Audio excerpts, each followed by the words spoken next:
Bonjour à toutes et à toutes. Aujourd'hui, du coup, on se retrouve pour le projet de PMRDV. Donc, cette application-là va vous permettre en fait de gérer vos rendez-vous et donc de comprendre comment ça marche et surtout de comment et qu'est-ce que ça peut vous apporter concrètement. Car au-delà d'une gestion des RDV, ça peut être quelque chose d'efficace pour votre site internet, car tout simplement, vos clients vont pouvoir prendre directement sur votre site internet des rendez-vous et donc pouvoir modifier par exemple, le déplacer, l'annuler, etc. Ça c'est tout, si c'est ce que vous désirez, c'est parfait pour vous.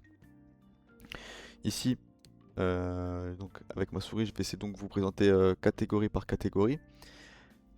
C'est-à-dire que dans un premier temps, on va attaquer le catalogue. Et après, on va passer plus tard vers le tableau de bord et les réservations vers la fin, parce que tout simplement, comme on n'a pas de service et qu'on n'a rien de spécial, je peux pas encore vous les présenter vu que elles sont complètement vides. Du coup, on va commencer par vous présenter donc un nouveau service. Bon, comme nouveau service par exemple, on va mettre exemple. Les catégories, normalement, il faut en créer une d'abord. Donc, en fait, je vais créer une nouvelle catégorie dans un premier temps. Je vais l'appeler catégorie, hein, tout simple. Si vous voulez rajouter une petite description ou un ordre d'affichage, l'ordre d'affichage en fait c'est simple. Si vous voulez par exemple qu'une catégorie soit en priorité sur une autre, en fait c'est totalement possible. C'est comme vous le souhaitez.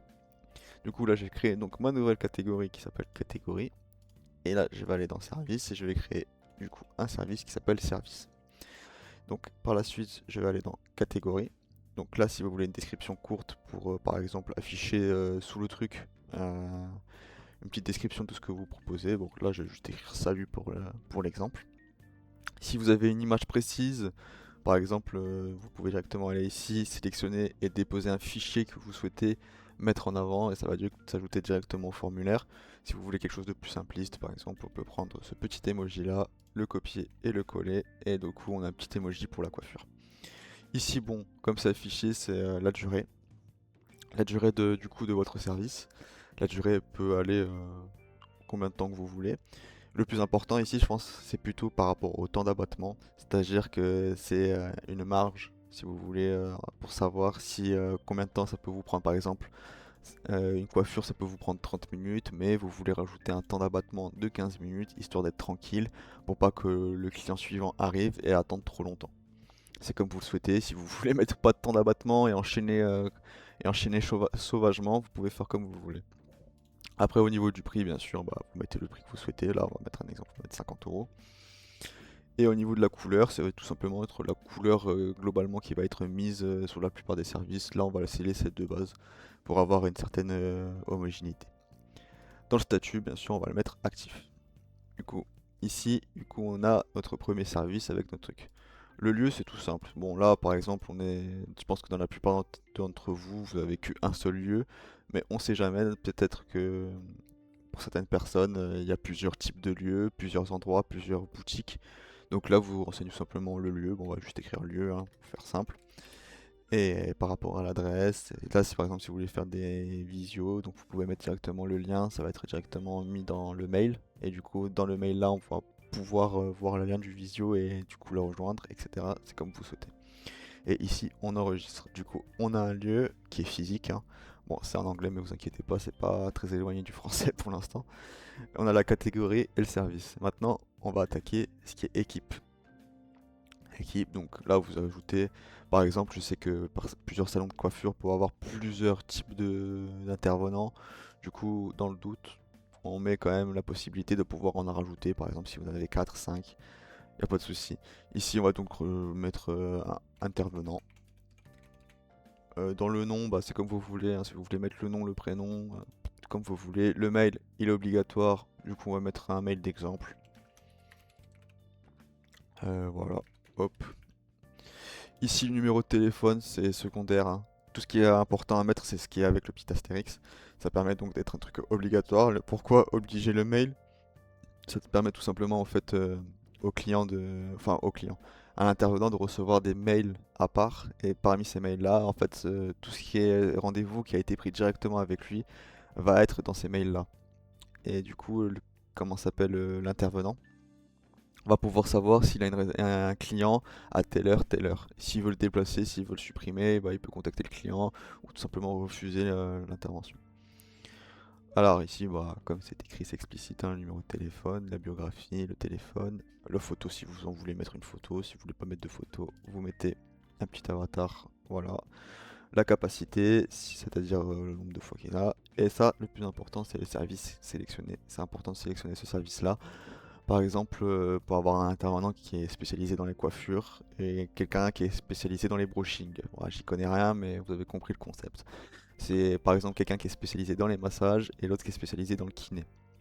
Voilà, c'est pour essayer de différencier.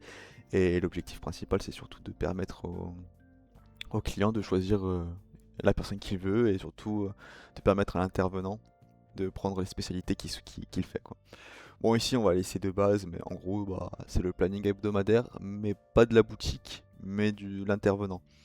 Par exemple, un intervenant, il peut travailler du lundi au vendredi, et un autre intervenant peut travailler le samedi et le dimanche, histoire pour compléter ou à des horaires différents. Bien sûr, si votre intervenant veut faire une pause à midi, bien sûr, il est totalement possible. Ici, vous arrivez, vous changez les horaires, vous mettez midi, hop, midi 00, voilà, tac tac.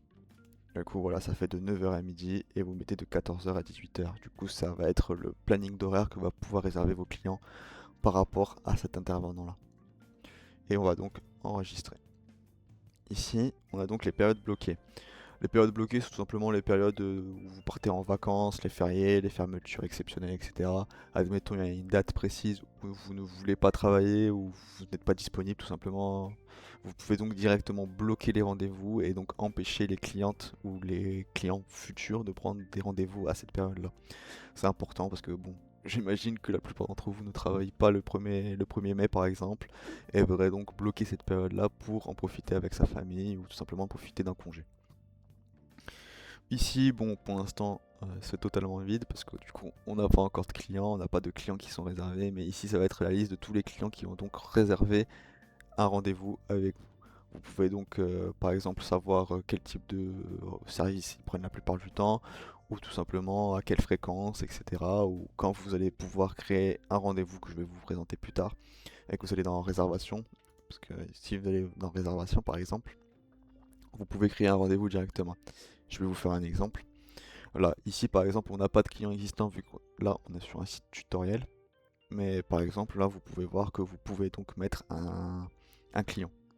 Un client existant, vous tapez son nom et vous avez déjà donc toute la fiche qui va être pré-remplie à part le rendez-vous. Le rendez-vous bien sûr qui sera complété. Donc dans le nom, vous mettez par exemple, on va mettre exemple, ouais, j'ai pas trop d'idées. Et le téléphone qui est obligatoire ici, on sait jamais, donc là pas de numéro, on va mettre pas de numéro.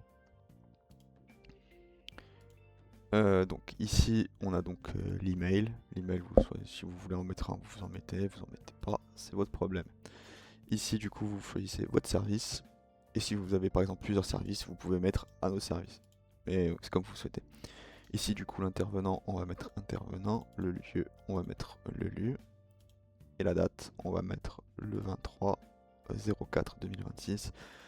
Et l'horaire, on va mettre ça à 14h. Tac. À 14h. Et là, on va le mettre en attente en attendant. Donc là, on va créer le rendez-vous. Du coup, le rendez-vous est créé. Du coup, vous avez cette page-là. Du coup, l'intervenant a reçu un mail et l'administrateur a reçu un mail. L'objectif ici, c'est que lorsque vous allez faire confirmer et vous allez enregistrer, le client va recevoir un mail. Bon, là, comme je n'ai pas renseigné de mail, le client ça n'a pas envoyé de mail dans le vide. Mais s'il y avait un mail, le client aurait reçu un mail du coup de la réservation. Enfin bref, du coup, maintenant on va passer aux paramètres. Et aux paramètres, on va voir qu'il va y avoir pas mal de choses qui sont assez importantes. Du coup, là par exemple, c'est le nom de l'entreprise. Bon, là par exemple, ça prend directement le nom du site. On va mettre tout simplement entreprise 1. En fait, ça va permettre à la fin de votre petit truc, de la petite fiche de réservation d'avoir le nom de l'entreprise. C'est un petit plus, un truc. Là, on n'a pas de logo, bah du coup, je vais pas mettre le logo, mais si vous avez un logo déjà préparé en avance, ou que vous avez un logo, tout simplement, vous pouvez le mettre directement pour que ça fasse un peu plus professionnel. La couleur principale, le titre de formulaire si vous voulez changer. Si vous changez pas ici, vous inquiétez pas, il y a déjà un truc déjà qui est déjà affiché de base et qui fait déjà très bien le travail. Ça, c'est tout ce qui, moi, qui va le personnaliser la plupart du temps, c'est tout simplement à quoi va ressembler le formulaire. Là, on a un aperçu direct de tout simplement à quoi il va ressembler. L'objectif, c'est vraiment d'optimiser pour le client, pour qu'il ait vraiment un espace vraiment dédié et quelque chose qui est vraiment optimisé pour la réservation. Ici, du coup, on a tout ce qui est réservation. Ça, c'est déjà beaucoup plus intéressant pour vous. Par exemple, vous allez savoir quel intervalle de minutes vous voulez entre créneaux. En fait, c'est simple. Admettons, vous voulez un créneau toutes les 30 minutes. Vous pouvez avoir un créneau toutes les 30 minutes. Vous avez le choix, vous pouvez avoir un créneau toutes les 5 minutes. Et du coup, ça va vous permettre, par exemple, de prendre un rendez-vous à 14h05, à 14h10, à 14h15, à 14h20, ainsi de suite. Mais si vous voulez un truc plus large, c'est comme avec les temps de battement, ça dépend complètement de vous. Le délai d'avoir prendre un rendez-vous, ça dépend également de vous. Par exemple, si je mets 2 jours, là, aucun client ne pourra prendre un rendez-vous pour 2 jours après. Via le formulaire, c'est complètement impossible. Après, s'ils veulent vous contacter, vous pouvez le rajouter manuellement via réservation. C'est totalement possible. Après, tout ça, bon bah ça reste classique, hein, vous mettez tout simplement afficher les prix, voilà. Là, c'est moi qui vais normalement le personnaliser, donc vous inquiétez pas. Mais là, je pense que je vais tout simplement faire. Voilà, là, je vais tac, je vais cocher ça. Le lieu, je vais pas le mettre. Le email, ça c'est comme si vous voulez mettre email obligatoire. C'est par exemple lorsque va remplir le formulaire, le client va avoir la possibilité va avoir l'obligation en fait de mettre un email. Si je mets pas cette option-là, en fait, le client il peut complètement passer à autre chose et pas obligé de mettre un vrai mail ou de pas mettre de mail du tout. Mais là, je préfère obliger parce qu'en fait, ça permet de vous envoyer tout simplement le mail du rendez-vous. Et à partir de ce mail-là, comme on fait pas vraiment de connexion directe avec le site, comme on fait pas vraiment de compte, ça va permettre avec des tokens de pouvoir modifier l'horaire ou d'annuler un rendez-vous, mais directement depuis le mail, à la place de passer directement à un appel. Et là, je vais mettre multiservice par réservation. Ça, c'est si vous voulez faire plusieurs services dans une réservation. Bon, ici, tout ce qui est paiement et PayPal, vous inquiétez pas, hein, ça c'est plutôt complexe, mais je veux dire, il faut juste tout simplement, soit dans un premier temps, créer un compte Strip et me donner donc les clés API pour que je puisse connecter directement le formulaire à Strip, et donc vous pouvez donc recevoir des virements. Juste le truc le plus important ici, c'est que là, pour notre exemple, on va faire un paiement intégral sur place. Après, si vous voulez un type avec des acomptes ou un paiement intégral, bien sûr c'est possible. Et PayPal, c'est la même chose. Je vous ai mis même un petit guide si vous voulez le faire vous-même et que vous, par exemple, je vous donne le total. Parce que vous aurez le total accès, hein. Enfin, je veux dire, le manager a un accès total sur quand même le logiciel et il peut faire à peu près ce qu'il veut. Au niveau des notifications, bien sûr, là vous gérez votre niveau des notifications. Par exemple, j'ai des spécificités avec une cliente qui ne veut pas recevoir, par exemple, ne veut pas que les clientes reçoivent le fait qu'elles soient en attente. Et elle veut le recevoir au moment où il y a la confirmation. Du coup, là, on va tout simplement décocher l'admin, parce que l'admin, c'est moi qui va recevoir le mail. Moi, je m'en fiche de savoir vos rendez-vous avec tout le respect. Et client, du coup, ça va être que l'intervenant qui va donc recevoir l'email.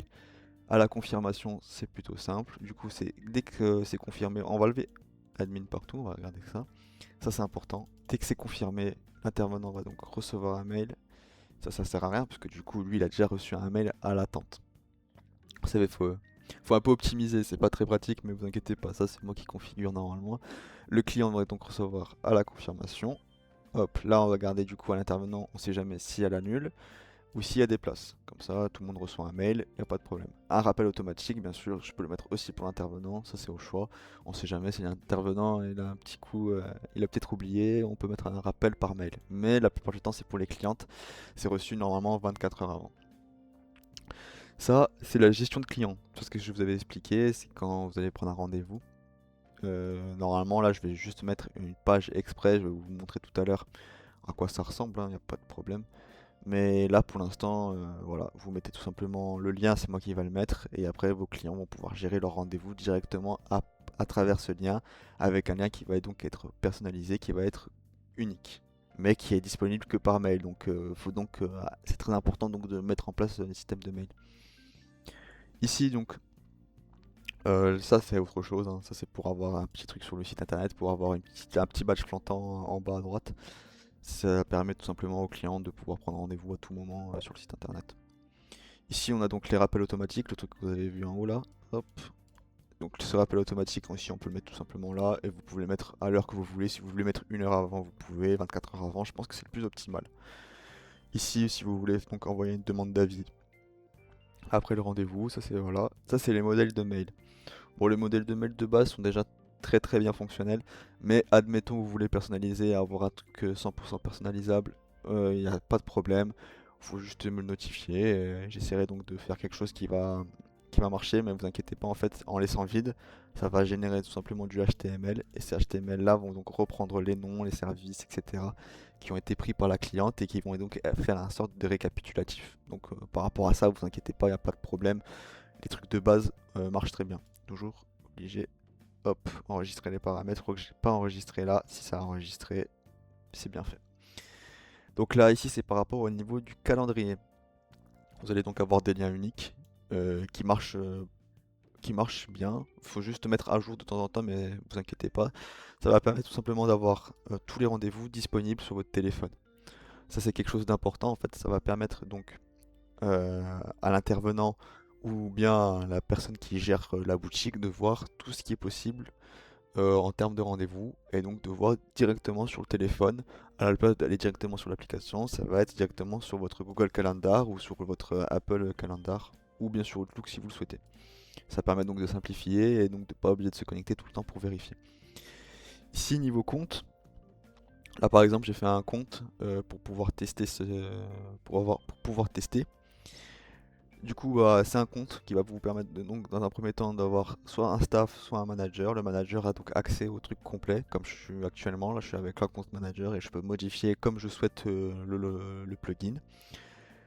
Et là, c'est rien de spécial, hein. Par exemple, si vous avez un nouveau employé, vous pouvez lui faire un nouveau compte. On va l'appeler Jérôme, hein. Jérôme qui fait un nouveau compte. Vous lui mettez un petit nom. Il s'appelle aussi Jérôme, hein. Et vous lui mettez son petit mail. Ça, c'est important le mail, parce que dans le mail, en fait, on va pouvoir on va l'appeler contact jérôme@gmail.com.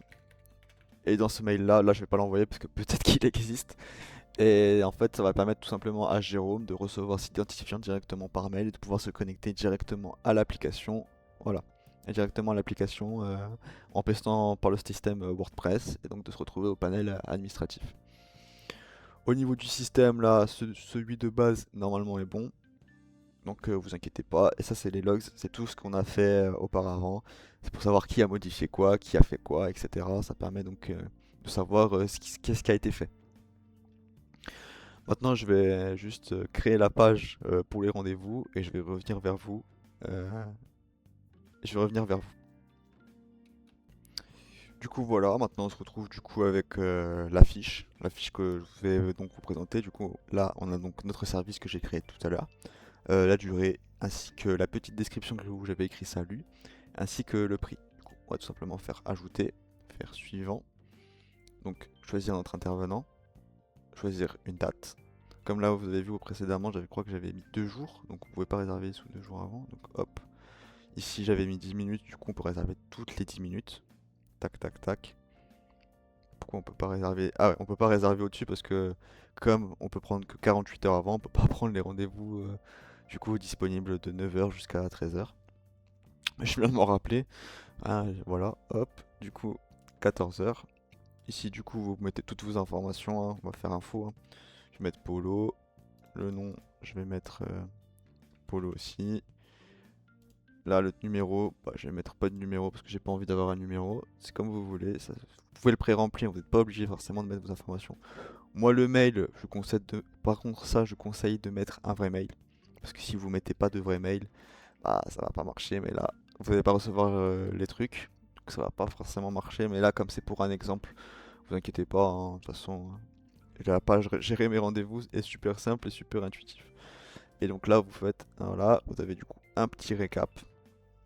Et du coup là, quand vous allez confirmer le rendez-vous, voilà, votre rendez-vous est en attente de confirmation. Vous avez vu tout à l'heure, j'avais écrit entreprise 1, il apparaît ici. Et du coup, à présent, maintenant, le rendez-vous est donc en attente. Maintenant, je vais donc vous retrouver à nouveau avec le compte tuto pour donc confirmer ce rendez-vous. A tout de suite. Du coup, nous voici de retour sur le panel administratif de WordPress, directement sur PMRDV, et nous pouvons voir qu'on a une nouvelle notification. Cette notification, pour l'instant c'est un 1, mais admettons que vous avez plusieurs rendez-vous en attente, ça peut être un 5, un 6, un 7, un 8, tout dépendra du nombre de rendez-vous qui a été pris. Vous faites du coup voir, vous allez donc voir le rendez-vous, ça charge. On se retrouve donc directement sur la page du rendez-vous, du récapitulatif, vous faites du coup confirmer, vous enregistrez et bam, un mail du coup a été envoyé au client et à l'intervenant concernant ce rendez-vous. A noter que vous avez également la possibilité d'avoir un planning, le planning du rendez-vous qui a été pris du coup le 21 avril avec Polo exemple, pas de numéro, pas de mail, etc. Et vous pouvez donc suivre votre planning en temps et en heure directement également sur le plugin si vous ne voulez pas faire de connexion directe avec votre calendrier. Voilà, donc je vous ai présenté globalement tout ce qui est possible de faire avec PMRDV. Bien sûr, je vous ai pas tout montré, mais je vous ai montré, je pense, l'essentiel qui va donc vous permettre de comprendre et surtout de savoir utiliser PMRDV si vous avez opté pour cette option-là. Et j'espère que ça vous a plu, que ça vous a appris pas mal de choses, et surtout que si vous êtes intéressé pour l'installation de ce plugin-là, PMRDV, sur votre site internet, et que vous voulez donc faire un site internet adapté du coup à ce système-là, il n'y a pas vraiment de souci. L'objectif il est clair. Si vous voulez réellement un site de rendez-vous, que vous voulez pas être en concurrence directe sur une plateforme comme Planity ou bien d'autres, vous pouvez donc avoir votre propre plateforme et donc adapter correctement votre référencement, ce qui peut être un avantage conséquent par rapport à vos concurrents et peut-être de prendre un peu d'avance sur eux. Ce qui vous permet donc d'avoir quelque chose de 100% personnalisable et peut-être de ne pas vous faire taxer ou des choses au préalable, vu que la plupart des choses vous appartient et que les seules taxes qui peuvent être prises si vous faites par exemple les acomptes ou les paiements intégral en ligne, c'est les taxes de PayPal ou de Stripe. Ça, par exemple, ça, je peux pas changer grand-chose, c'est leur politique. Elles permettent tout simplement d'utiliser donc leur service, mais il faut bien qu'ils gagnent aussi un peu d'argent. Voilà, passez donc une agréable journée et une bonne soirée si vous regardez ça en soirée. A plus et à une prochaine.